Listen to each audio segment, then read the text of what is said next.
Hey, welcome back, everybody. It's time once again for another edition of WVU Marketing Communications Today. Brought to you by the good folks at West Virginia University's Marketing Communications online graduate programs, where they explore unique MarComm strategies that'll help you inform, persuade, and inspire your audience, something we aspire to do today. We'll see if Amy's up to the task today. You ready? Amy, tell her. Thank you, Paul. You're right. Today we have a fantastic show. We're going to be discussing how to stand out in a crowded digital space by selling stories. My guest today is Senior Director of Corporate Communications for U.S. Card Division at Capital One and an alumna of WVU's Masters in Journalism program, Sukhi Sahni. Hello, Sukhi, and welcome to the program. How are you? I'm doing good, Amy. Thank you so much for having me. So excited for this conversation. Absolutely, me too. So let me start off by telling our listeners a little bit about you and your incredible background. So Sukhi is an accomplished marketing and communications strategist whose career spans public, private, and nonprofit sectors. She is passionate about reframing relationships with brands and their consumers, prizing purpose, authenticity, poignancy, and connected conversation above all things. She believes that powerful storytelling is at the heart of good communication and draws on her training as a broadcast journalist to exact truths, push boundaries, and challenge the status quo. Born and raised in India, Sukhi brings a global perspective to her approach and thinking. And in 2019, she was recognized as a global communications leader by the Holmes Report's Global Innovator 25 list that features remarkable innovators who are spearheading movements and addressing the industry's challenges with creativity and ingenuity to make meaningful change. She was also recognized as one of the top women in PR by PR News, which celebrates trailblazers who are making an impact in the communications field. Sukhi, again, welcome. You have such an inspiring and beautiful background. Well, thank you for the kind words. It's so amazing that my journey in the United States started with my first home, which is Morgantown, so my alma mater. And I think it has played a pretty big role in where I am today and who I am. So super excited to be sharing part of that journey and how that's, comprehended over the years as well. That's beautiful. I'm really excited to hear more about your approach to storytelling. Could you start us off today by describing in your own words, what is digital storytelling? Yeah, I think at the heart of storytelling is just how humans connect, right? So if you think about how you even connect with your families, your friends, every conversation, if there's a story that's a part of it that's been shared, you tend to remember that story. You might not remember the occasion, you might not remember the people in the room, but if there was a story that was told in an impactful way, you tend to relate to that. So I think at the very essence, storytelling is just the way humans connect. And what's more important these days is that we are connecting in a lot of different ways, in a lot of different channels. So it's really critical for us to be thoughtful about, where are the people that you want to connect with? And a lot of them are on digital channels. So telling stories in an impactful way that creates a two-way conversation is, in my mind, what's digital storytelling, but also being thoughtful about what channels you're using and then how you're using to get those stories across as well, too. And I would say, Amy, I think the underpinning of this is a two-way conversation, right? Like we don't live in a world where you can share something with your key audiences and don't expect them to react. They actually engage with you in a conversation through these digital channels. So I think just being very thoughtful and mindful about that as well. But in really short, I would say digital storytelling is all about connecting with people in an impactful way that just creates a two-way conversation. Absolutely. It's really about the beauty in that dialogue, that back and forth dialogue that makes it so impactful. There's so much information, and considering all the content that is available, how can brands identify what stories should and need to be told? Yeah, I think it's a great question. And I think this is something, I don't know if there's any one brand that have found the perfect solution. And I think that is the beauty, is that it continues to evolve, just given the changing landscape of media, the changing landscape of how people tend to consume the content that you put out. And also, I think our external environment. If there was one year, I think it's this year, that's been really, really interesting in terms of how do you get through that information over to those folks. But I think for brands, a couple of things are really critical. One, you have to stay true to your DNA, right? Like really stay true to who you are as a company. And once you're staying true to your core, that story comes out in every conversation that you have with your audience as well, too. I think the other piece, which has become really relevant, especially in 2020, is leveraging your employees and their voices to tell those stories as well. They're just honest, they're transparent, they are usually real people. And I think that is really critical, especially as we start getting comfortable with the post-COVID world as well, in terms of how we communicate. And then again, focusing on stories of impact. What's the larger impact that you've had in terms of the stories that you're telling? And whether it's through the work that you do through your CSR work at your brand, it could be through your products and services and the impact that it's having on people. I'm currently working with Capital One, and we have a lot of products that are focused on really helping people with their financial lives, right? So really being thoughtful about what are the people looking for today? What solutions do we have to offer them? But then really focusing on, are we sort of, helping them in their journey of life and telling those stories as well? So in short, I would say brands just need to be very true to who they are and true to their DNA. Second is, really leverage their associates and their voices to tell the story, and then focus on stories that truly show the impact. Absolutely. So how do you bring your personal stories in? I find I can relate and trust people on a deeper level when they tell stories that pull their own covers, and it quickly builds on this idea of trust and connection. Yeah, it is so important. And again, like I said, I think the environment that you're living in, brands just have to be transparent. And I think it's harder to do that because if you're not true to who you are, I think our consumers are so smart that they can actually see through that. I think the other piece around storytelling from that transparent lens is to have a continuum, right? You can't just go out and focus on an area and tell stories and then completely forget about that. So again, I think diversity, inclusion, and belonging is something that every brand and every company, not just in the United States, but worldwide, is thinking through. And diversity doesn't come along overnight, right? That's just tied to your culture as an organization, all the different impact that you're making in the society as a whole.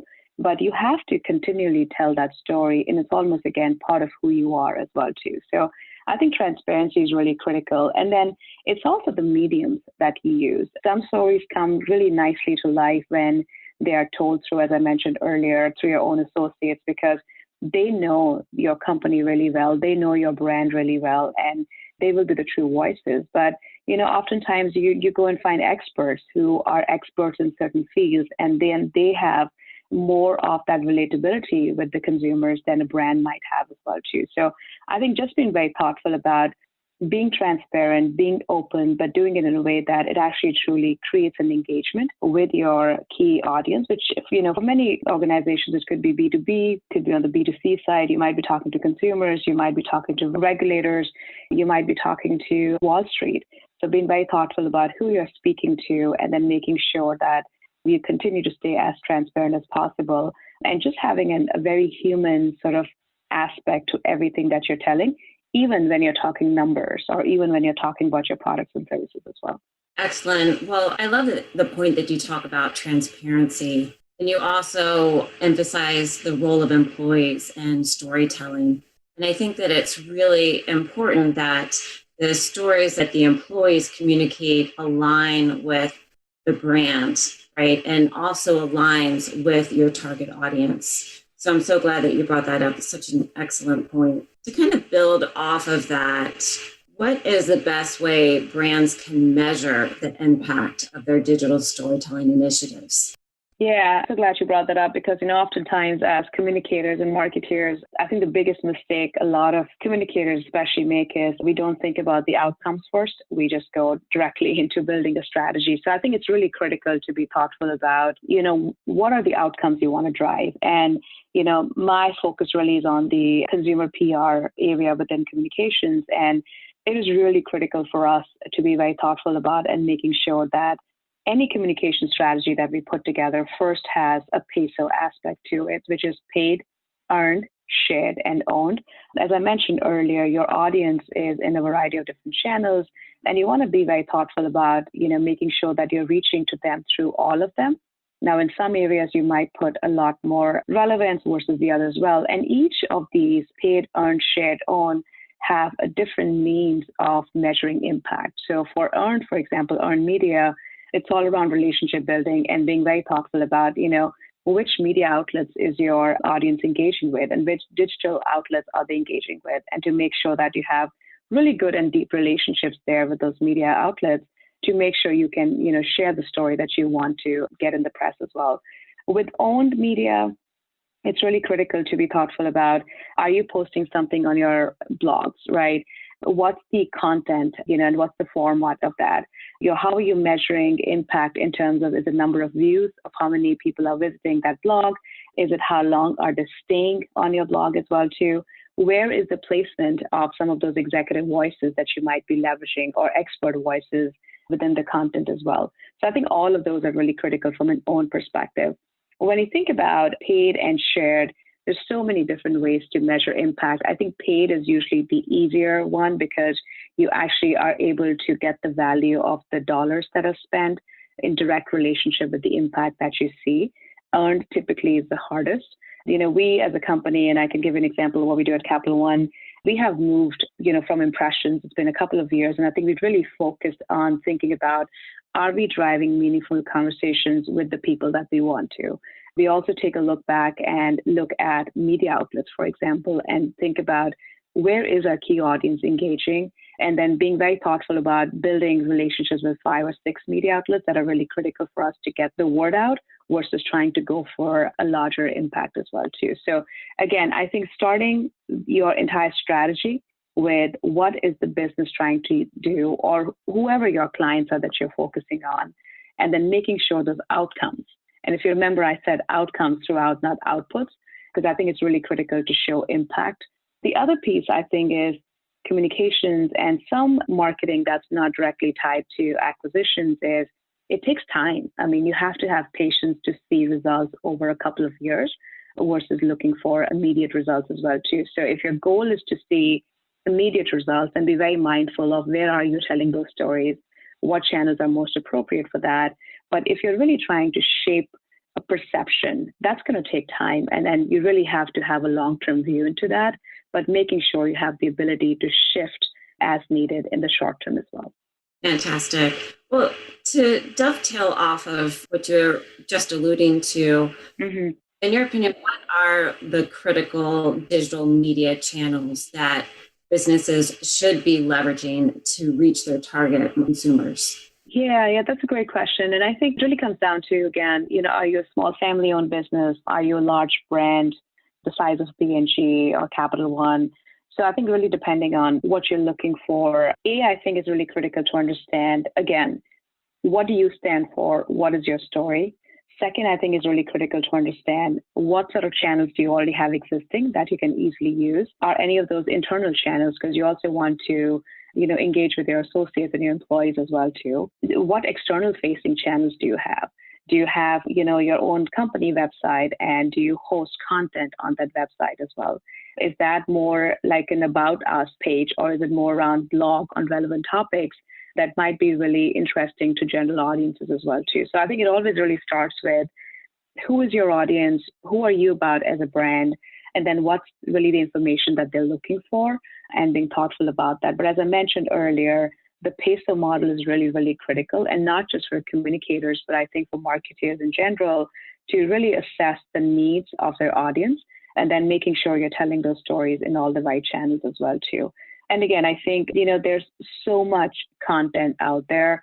We as consumers, including all of us, right, Amy, we are just getting bombarded with information, and we have some control on what we want to choose. But given where we are right now with analytics, there's just a lot of information that's coming our way as well too. So as a brand, you need to be very thoughtful about what you're putting out in the world. Will that actually create a real engagement with the audience that you're trying to create? And would you want to do a lot more or a lot less of that as well? So I think a great example I want to share with you is, right when, we started working from home in early March, there was obviously COVID was the topic that was all over the news. It was top of mind for a lot of different brands, the safety of employees. So, we put a task force together just to make sure we were first addressing the needs of our employees to take care of them. And we leveraged every channel that we had at our disposal to get that information to them. But we quickly realized that we're also responsible for our own customers and making sure that, they had all the relevant information that they needed in case they were searching for something around COVID. It could be COVID and how it's impacted, branches of our banks. It could be COVID and how that's impacting potentially people who lost their job and are unable to pay their monthly credit card payments. So really being thoughtful about what are the different questions people might have. And then quickly, we created a lot of that content in a really simple form on one of our blog channels that was externally available to those folks as well, too. So I think having the ability to, again, know where your audience is, know where the external environment is, and then quickly responding to that and creating the content and telling the stories is really critical. That's fantastic. So informative. So it's time for a quick break. When we get back, we're going to be talking about ways that brands can rise above the noise. Okay, well, this will give you long enough just to pause and digest some of the mind-blowing stuff we're talking about here today. But there's a place you can learn more of these kinds of cutting-edge concepts. It's West Virginia University's online data marketing communications program, first graduate program of its kind in the country, focusing on strategic thinking, problem solving, and informed decision making. We're trying to do here today, get some informed decision making data. The Data Marketing Communications program prepares you for a career in all these exciting new fields by learning the innovative tactics from award-winning faculty like those presented here each and every week. You can learn more, dmc.wvu for West Virginia University .edu, dmc.wvu.edu.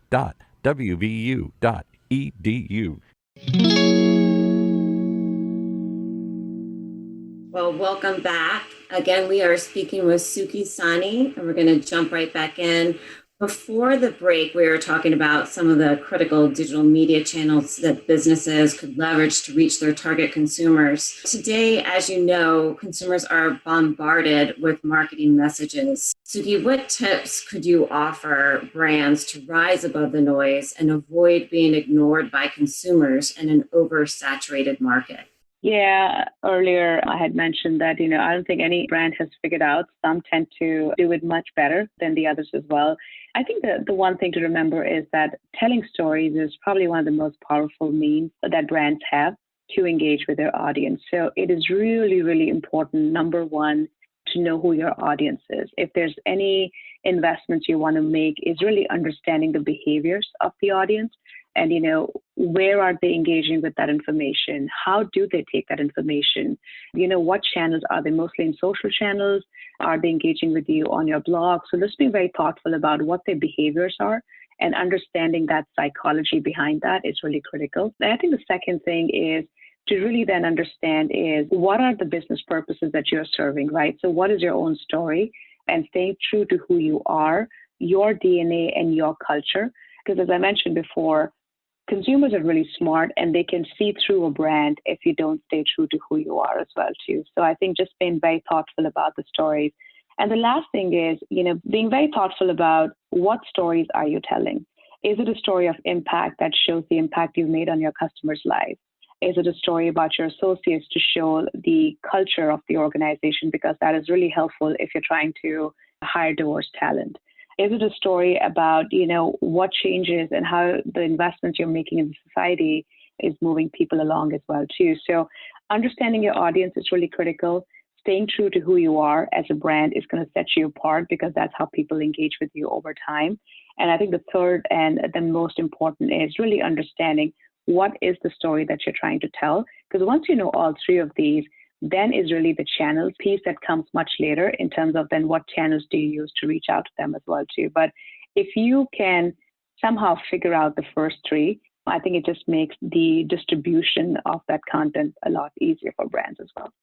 Fantastic. So I wanted to bring up a new subject real quick. As you know, many marketing strategies employ the power of social influencers. Mm-hmm. I'm wondering what your feeling is about the impact and use of paid influencers, and where do you feel influencers sit in this digital storytelling ecosystem?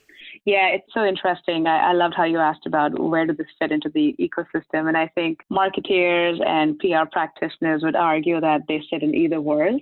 And I think at the end of the day, influencers might just be just another buzzword. I think we've always had voices that would be influential in making that connection with your key audience. So earlier in the day, we used to really hone in on experts. It could be a financial expert who can give you tips on how to leverage your savings. Then it slowly got into place because we saw the rise of social media and there was this two-way conversation that was happening in real time. And we saw a surge of these micro-influencers who had the ability to engage with their followers in such a great way that it would create not only good conversation, but they had the ability to influence their buying decisions. And I think as brands quickly realized that, we saw just this huge influx in terms of how to leverage influencers as well. I think it's critical to have a very thoughtful influencer strategy. But again, you cannot look at influencers just in one spectrum. I think you have to look at them as expert voices. They could be, again, in a space of, let's say, lifestyle media, where they're really focusing on, all the different products that you're using. Or they could be influential voices from a policy perspective where, the conversation is really all around what policies do we need to leverage to shape, the economy and the future of this country as well, too. So I think they play a critical role where brands need to be thoughtful about is, again, how important or critical they are in terms of getting the message out. Do influencers work all the time? Not really. Sometimes you can really get the message across without really having an influencer strategy. But in other places where it's really hard to break through and it is really, really noisy, sometimes having a voice that already has a deep base of engaged followers could be really critical as well, too. An example I'll share with you is in my current role, we work with a spectrum of influencers. We work with very niche influencers who are really focused on leveraging credit card rewards and how, you can use those rewards to get a lot out of life, especially with travel rewards. We also work with credit card experts who really inform their audience about, what could be that best credit card that they want to have. Then we work a lot with lifestyle and a lot of travel influencers who really share tips about what's the best way to travel. And, that scene, as post-COVID has shifted quite a bit too, because not as many people are traveling. So how do you quickly, reward back from a travel influencer to maybe somebody who's really sharing tips about how to leverage your Airbnb rewards, for example, as well. So being very thoughtful about where these influencers fit in and into which strategy is really critical. And do they work all the time? Not really. Do we see what's the direct impact of an influencer? Again, when it's only paid, I think you can measure the impact a little bit more. But it really is around what's the end goal. And if they're really trying to build broad awareness for your brand and your products, that takes ongoing conversations, making sure there's a continuum in terms of leveraging those influencers and making sure that brands have a long-term relationship with them versus just doing a one-off campaign and hoping that could result in the outcomes that they want to drive. Excellent. So this is something that you touched on briefly, but I was wondering if you could expand on your feeling about telling stories about follower and customer wins and making them the focus rather than it being all about the brand. And then how do you marry the two? Yeah, it's such a great question. It's such a tough one too. Personally, one of the brands that I'm a big fan of, at IBM, they did this whole campaign at one point where they used a lot of their in-house experts to showcase what IBM really stood for. And it's a campaign that's always resonated with me because it's just made that connection directly. I think, again, you have to use these voices in a very transparent way where, again, you're making sure that you're focused on the integrity of the story versus trying to push a brand out as well. I was part of a campaign a couple of years back, which was called the Purpose Project. And what we were trying to test with that was to tell the story of how travel brings about new purpose in people's life. We all like to travel. again, it sounds a little bit surreal in the world that we're living today, but you can find purpose by traveling the roads near your neighborhood that you never traveled in, right? You can go down a path and meet new people, find different cultures, and start having that conversation as well too. So similar to that, I think brands have to be very thoughtful about making sure that if the focus is from a customer's perspective, again, realizing and understanding what is it that they care about, what information would be helpful to them in their needs today, and then making sure that when you do focus on telling customer stories, it's about the impact that your products have made on them. And the reason I mentioned Purpose Project was, we made that 8 to 9 month program pretty much all about stories that were tied to travel and the impact that they made. And we were very careful about not inserting the brand into that story at all. And, one of the anecdotes that we saw as a result of that campaign was people were really surprised that a bank was talking about travel, and they felt like they just made a whole new connection with Capital One as a result of that too. So again, I think it's really, really critical to be thoughtful about where you're showcasing your brand, where you're pushing that story out versus focusing on the customers. We also do something really interesting internally, which is just meant for our own employee base, is we share these wins of different customers and how we've helped them, but we tell that in a way where it's shared in the voice of the associate that they engage with. It's usually our call center associates, and it's really focused on, what was the conversation all around and what was the impact that we made at the end of the day as well too. So it's really human. It's everyday conversation, but it's told to the lens of real customers. And I think it's really very focused on what's the impact that you made versus trying to push a product or a service as part of that as well, which I think is such a fine balance. Because, if you're a marketeer, you are held accountable for certain outcomes that you need to drive. So it's a really, really fine balance in terms of when you tell stories for awareness, when do you tell stories for actually driving business results, and when you're really telling broader stories to create a larger perception for your overall brand as well. That's fantastic. Well, unfortunately, I think that is about all we have time for today. Sukhi, it has truly been so inspiring and such a pleasure to have you on the show today. Yeah, it's been a great conversation. Well, thank you for having me as well, too. I really enjoyed it. Absolutely. So I just have one last question for you. How can our listeners contact you or find you online? Absolutely. One of the best ways is to engage with folks and learn from them. So the easiest way to find me would be on LinkedIn. My profile name is Sukhi Sahni. It's SUKHISAHNI. Please feel free to send me a message or ping me, and I was happy to pick up a conversation. Fantastic. Thank you so much. Great. Thank you. You've been listening to WVU Marketing Communications Today, brought to you live from West Virginia University, a weekly program that sits at the intersection of data-driven decision-making and marketing practice, only on the Funnel Radio Network, for at-work listeners like you.